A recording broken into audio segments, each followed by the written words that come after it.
En este video quiero hablar con ustedes sobre uno de los secretos más perturbadores sobre el primer templo de Salomón. El templo de Salomón está rodeado de varios misterios, desde su construcción, desde la misma identidad de Salomón y de las cosas que se hacían dentro de este templo. Y hoy vamos a hablar de una de esas cosas que se hacían, de la energía que se movía dentro del primer santuario de Yahvé. Porque sí, este lugar, a pesar de lo que se dice en la religiosidad, no era para nada ni la casa de Dios, ni un lugar santo, ni Salomón tampoco era un hombre puro y sabio, como se decía. Bueno, sí tenía una sabiduría, pero era una sabiduría más relacionada al lado del ocultismo. El templo de Salomón, el primero, está relacionado con el demonio Asmodeo. Esto quizás ya muchos de ustedes lo habrán escuchado. Y enfatizo en el primer templo de Salomón, porque no fue así en el segundo templo. El segundo templo tenía otras características, pero era este templo el que estaba relacionado con el tema de la demonología. Ya ustedes saben que Salomón era considerado un hombre, bueno, con unas habilidades y con unos artefactos místicos como el anillo, que con este anillo podía dominar y someter a los demonios. Por eso se decía que era un hombre pues elegido por Dios. Salomón realmente era el rey de los demonios. Solamente al rey es al que los demonios van a obedecer. Y cuenta la historia de que Asmodeo influyó en el tema del primer templo, lo custodiaba. La historia de Asmodeo y el primer templo de Salomón están llenas de mitos y leyendas que han influido en la tradición judía y cristiana. Asmodeo, conocido como el rey de los demonios, es una figura central de la narrativa en la construcción del templo. Según la leyenda, Asmodeo ayudó a Salomón a construir el templo al revelarle la ubicación del Shemir, una criatura que podía cortar piedras. Esto suena más a una alta tecnología que a una criatura como tal. Sin embargo, Asmodeo engañó a Salomón a liberar al Shemir y obtener el sello de Salomón, lo que le permitió usurpar el poder del rey. Esta historia no solo es un relato de la construcción del templo, sino que también es una muestra de la lucha entre la justicia divina y la corrupción demoníaca. Entonces hay una leyenda dentro de la tradición hebrea que habla sobre esa relación que tuvo Salomón y Asmodeo para la construcción del templo. Ya ustedes saben que hubo un arquitecto. Primero, el arquitecto es Hiram Abib, un personaje bastante reconocido en la masonería. Salomón no fue el arquitecto del templo. A Salomón se le dio la misión de construirle una casa por parte de Yahvé, porque Yahvé le dice a David que era necesario ya pues que le construyeran una casa para él poder vivir ahí, para que se hiciera el rito, los sacrificios, pero le dice a David que él no iba a ser el que la iba a construir porque él era un hombre de guerra y que esa labor le quedaría en manos de uno de sus hijos, que fue Salomón. Salomón recibe esa misión y él comienza, ¿no?, todas las labores para que el templo comience a construirse y toda la arquitectura, el diseño que se llevó a cabo para la construcción de este templo, la forma en que fueron distribuidas las columnas, los arcos, el tamaño de las puertas, todo ese diseño cabalístico, porque tiene esa estructura que facilita el manejo de las energías, todo esto fue empleado por Hiram Abib, un místico de la época relacionado a la masonería que empleó todos sus conocimientos para este edificio. Pero además de esto, se necesitaban elementos, maquinaria, para poder construirlo. Y cuenta la leyenda hebrea de que una de de los elementos que se utilizó para cortar la piedra y poder erigir este templo tan majestuoso fue el Shamir. El Shamir que Asmodeo le habría dicho a Salomón dónde estaba y así poder acelerar la construcción de este templo. Esto, como lo decía, suena más a una alta tecnología de origen extraterreno, por supuesto, que era la que en muchos casos se utilizó para la construcción de estos elementos megalíticos de la antigüedad. No en todos, pero sí en algunos, como el templo de Salomón. Pero ¿quién era Asmodeo exactamente? Asmodeo es conocido como el demonio de la lujuria. Esa es su principal característica y aquí vamos a comenzar a entender cómo Asmodeo está totalmente relacionado con el primer templo. Asmodeo es el demonio de los pecados carnales, el ser que se encarga de llevar a los hombres a las turbias aguas de la lascivia. Él disfruta incitando la infidelidad y destruyendo noviazgos y matrimonios. Como pocos, Asmodeo es un demonio que aparece en la Biblia como un ser bien diferenciado de Satanás. Asmodeo aparece en el libro de Tobías. Ahí es donde se narra la historia cómo Asmodeo atormentaba a una mujer y bueno, gracias a la intervención del arcángel Rafael, Tobías logra derrotar a Asmodeo y deja a la mujer tranquila. Entonces, Asmodeo es el demonio de la lujuria, ese pecado capital, ¿no?, que está bastante presente en la humanidad y se le adjudica ese desorden sexual que tenemos como humanidad en general a la influencia de esta energía contraria o de este demonio llamado Asmodeo, que se involucra, se inmiscuye incluso en relaciones de pareja para destruirlos a partir de la desviación o de prácticas desviadas en la sexualidad, porque también entre parejas oficialmente casadas esto sucede. Estas prácticas distorsionadas no solo es en infidelidad o en parejas, por ejemplo, de la misma orientación sexual, no, esto sucede en todos los ámbitos y en todos los estratos sociales.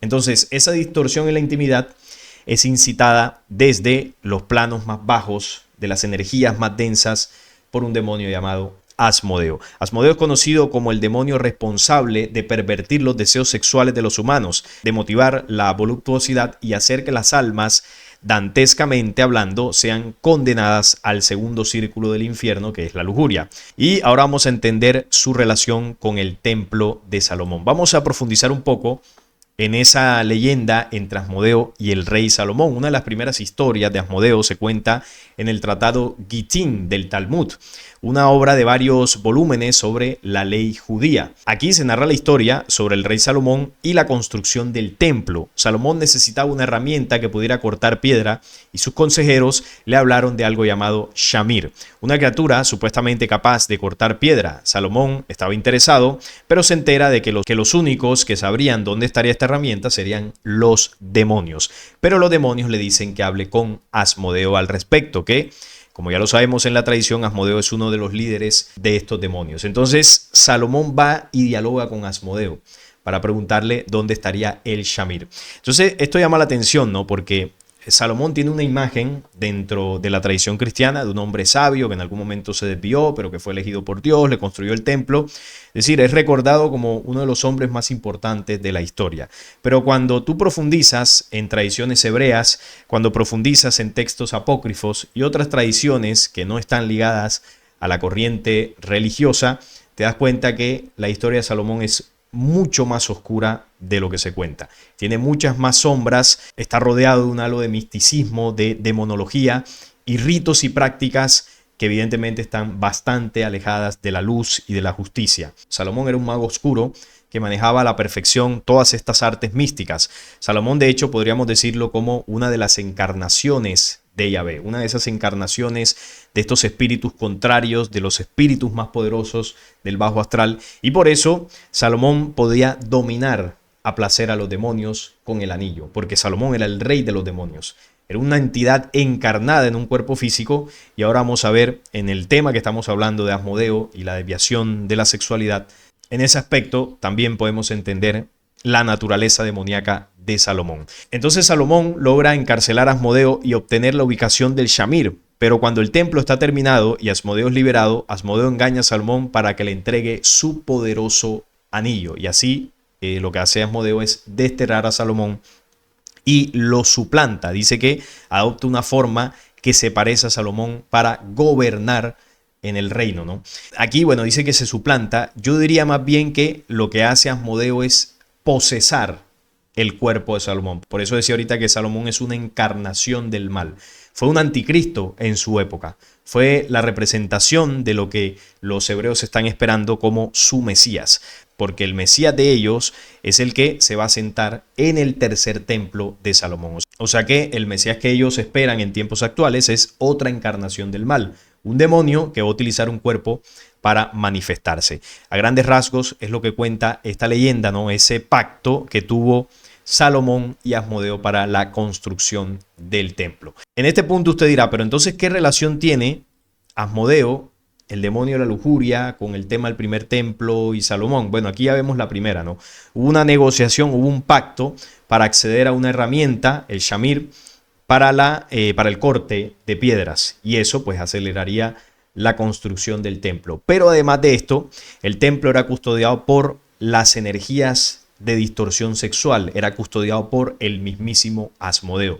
Asmodeo habitaba dentro del templo, y el templo de Salomón, además de la adoración a un falso dios y de los sacrificios de sangre, en él se practicaban ritos de magia sexual, se practicaban ritos de desviación, ¿no?, de estas energías íntimas que originalmente son para crear, pero en el templo de Salomón se utilizaban para hacer rituales, y toda esta energía oscura era la que, habitaba, se sentía, la que vagaba por todas las paredes de ese templo. De hecho, si nosotros miramos esta cita bíblica que tenemos acá en el primer libro de Reyes, capítulo 11, nos dice lo siguiente: Salomón se vuelve idólatra. Además de la hija del faraón, el rey Salomón amó a muchas mujeres extranjeras: moabitas, amonitas, edomitas, sidonias e hititas. Es decir, mujeres de las naciones con las que el Señor había prohibido a los israelitas establecer relaciones matrimoniales, porque seguramente harían que sus corazones se desviaran hacia otros dioses. Pero Salomón, enamorado, se unió con ellas. Y ojo al dato: tuvo 700 esposas de rango real y 300 concubinas, las cuales desviaron su corazón. 700 y 300, estamos hablando, según el dato bíblico, de unas 1000 mujeres que Salomón tenía oficialmente en su harén. Y aquí, vuelvo y repito, son los datos oficiales. Podían ser más o podían ser menos, pero el rango son 1000 mujeres. Cuando Salomón ya era anciano, sus mujeres hicieron que su corazón se desviara hacia otros dioses, pues no se había entregado por completo al Señor su Dios, como lo había hecho David, su padre. Entonces, aquí vemos una de las relaciones más directas entre el primer templo, Salomón y Asmodeo, y es el completo dominio de la energía lujuriosa en Salomón y en ese primer templo. Salomón tenía 1000 mujeres aproximadamente. Esta es la encarnación de la lujuria. Ahora, si nosotros consultamos, porque claro, se decía que Salomón era un hombre, ¿no? Un hombre de carne y hueso, elegido por Dios, y yo aquí les vengo diciendo que Salomón realmente era un demonio. Vamos a ver esto en el tema de las relaciones íntimas. Si nosotros le preguntamos a la inteligencia artificial basada en datos médicos, datos de sexólogos, cosas oficiales, yo le pregunté sobre la frecuencia de relaciones íntimas que una pareja tiene en promedio. Dice acá: la frecuencia de relaciones íntimas varía según la edad, la salud y otros factores individuales. En promedio, las parejas casadas o en relaciones estables tienen relaciones íntimas de 1 a 2 veces por semana. Mientras que ya las parejas con hijos, puede reducirse un poco más la frecuencia por el tema del tiempo, del cansancio, pero el promedio es de 1 a 2 veces por semana en parejas casadas con una relación estable. Esto es un promedio. Usted puede que tenga más, habrá otro que tenga menos, o habrá otro que ni tenga. Pero usted dirá: ¿y esto qué tiene que ver con el tema? Bueno, porque recordemos que Salomón tenía 1000 mujeres, y aquí este cálculo oficial se está haciendo en base a una pareja estable, no a 1000. Y claro, uno se pregunta: ¿cómo hacía Salomón entonces para sostener ese tipo de relaciones con tantas mujeres? Entonces aquí yo le pregunté a ChatGPT: ¿cómo sería posible que un hombre, suponiendo que Salomón era un hombre normal como cualquiera de nosotros, yo le pregunté cómo haría una persona para poder complacer a 1000 mujeres con relaciones íntimas a lo largo de un año, por lo menos en un año? Entonces ChatGPT me responde lo siguiente: su posición razonable, ¿no? Para que cada esposa se sienta atendida, debe tener una relación íntima por mes, mínimo, por lo menos una vez al mes. Y el cálculo anual, con las 1000 mujeres que tenía Salomón, es decir, Salomón debía tener 12.000 relaciones íntimas al año. 12.000. Ya les digo yo que biológicamente es imposible. ¿Qué significa eso en la práctica? Que debería tener 33 relaciones por día. Por día. Vamos a suponer que usted sea Superman y se tome pastillas o qué sé yo, y un día lo logre. Que no lo va a hacer porque es imposible, pero vamos a suponer que lo logre un día. Bueno, lo puede hacer un día, pero nunca lo va a poder hacer durante un mes porque se muere. Todos los días del año sin descanso. Biológicamente irrealista para un ser humano normal. Ahora, estamos suponiendo que Salomón hacía eso con las 1000 mujeres, pero aun si no lo hiciera, si no tuviese esa frecuencia, se supone que con 1000 mujeres el número de relaciones que debía tener Salomón era inhumano también. No hablemos de 12.000, podemos hablar de 3.000 incluso al año, 4.000 o 5.000. Es absurdo. Y dice acá, si bajamos aún más la exigencia, una relación por esposa al año, serían 1000 relaciones íntimas al año, es decir, 3 por día. Tampoco es sostenible. Usted puede hacer quizás 3 relaciones en un día que estaba pues con tiempo, bastante emocionado. Y usted dirá, bueno, y lo puedo repetir 2 días, pero créame que si intenta hacer eso por una semana es insostenible. Biológicamente no se puede. Eso ya es extremadamente exigente. La conclusión que saca este análisis así rápido es que biológicamente, físicamente, humanamente es imposible que un hombre natural de carne y hueso pueda complacer a 1000 mujeres. No importa cómo se reparta, no es sostenible. Entonces, claro, esto tiene una respuesta y es que Salomón no era un ser humano. ¿Quiénes son los únicos que pueden revolcarse y arrastrarse en la podredumbre de todos estos ritos y prácticas totalmente distorsionadas? Los demonios. Los demonios sí que podrían llegar a tener, bueno, esas exageraciones y extralimitarse de esa forma. ¿Por qué? Porque a través de rituales, de diversas cosas, sí que pueden exceder los límites biológicos, pero claro, eso tiene un precio alto para pagar. Entonces, Salomón, cuando hablamos de Salomón, no estamos hablando de un hombre natural de carne y hueso. Estamos hablando de una entidad y una entidad de estas sí que puede hacer un uso más extendido, ¿no?, de estas energías de baja vibración de tipo sexual, pero un ser humano no. Y aquí comenzamos a comprender la naturaleza de Salomón. Y esto nos lleva a otra de las cosas que se dicen sobre el primer templo de Salomón, ya que el templo tenía una mística basada en la magia sexual y el poder del harén, las 1000 mujeres de Salomón. El harén de Salomón es un tema fascinante que ha sido objeto de diversas interpretaciones y teorías.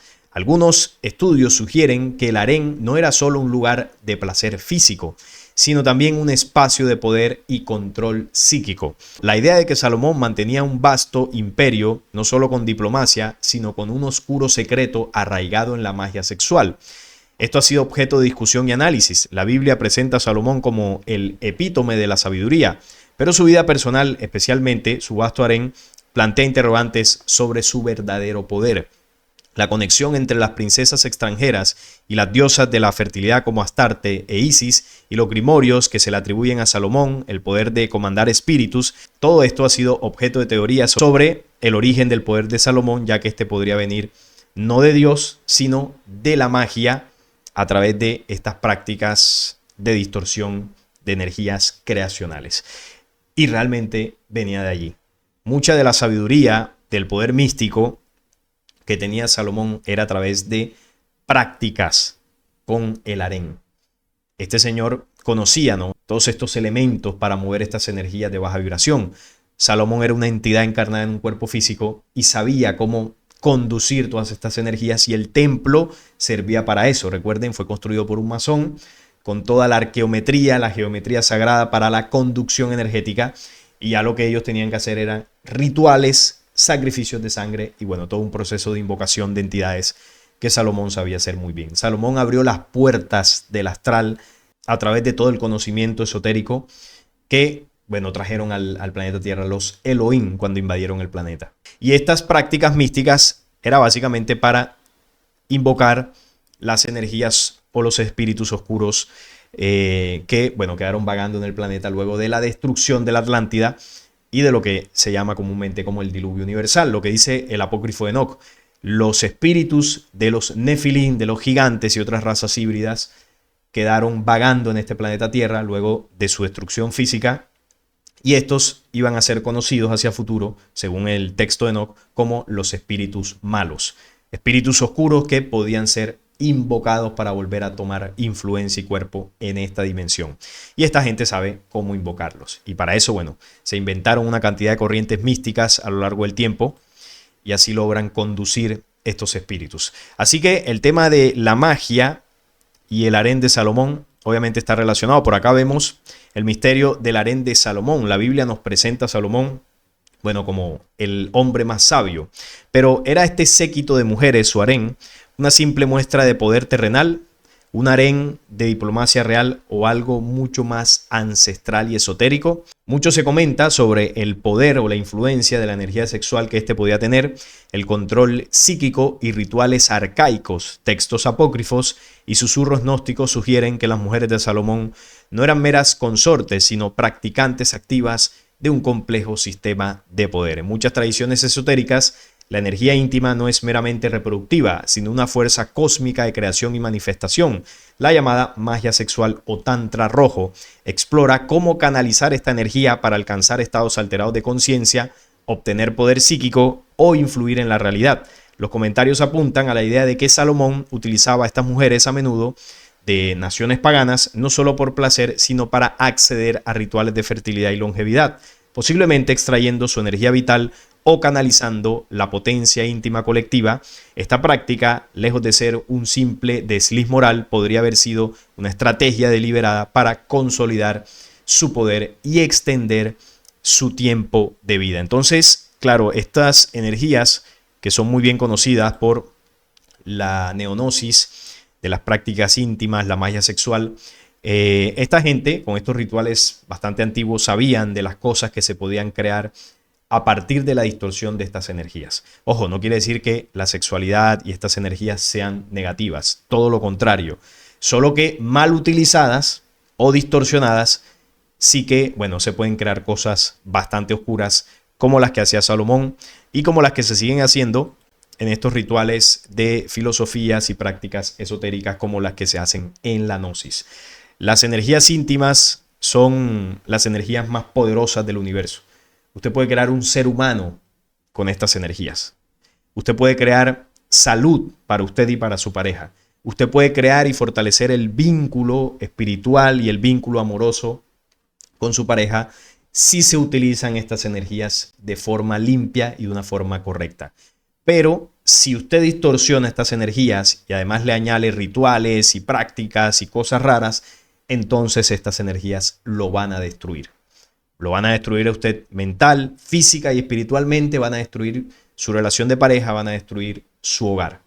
Si las distorsiona con temas de infidelidad, prácticas, bueno, negativas, rituales raros, con todo esto, esta energía que es tan poderosa para crear, al distorsionarse, puede ser bastante fuerte y bastante destructiva para el ser humano.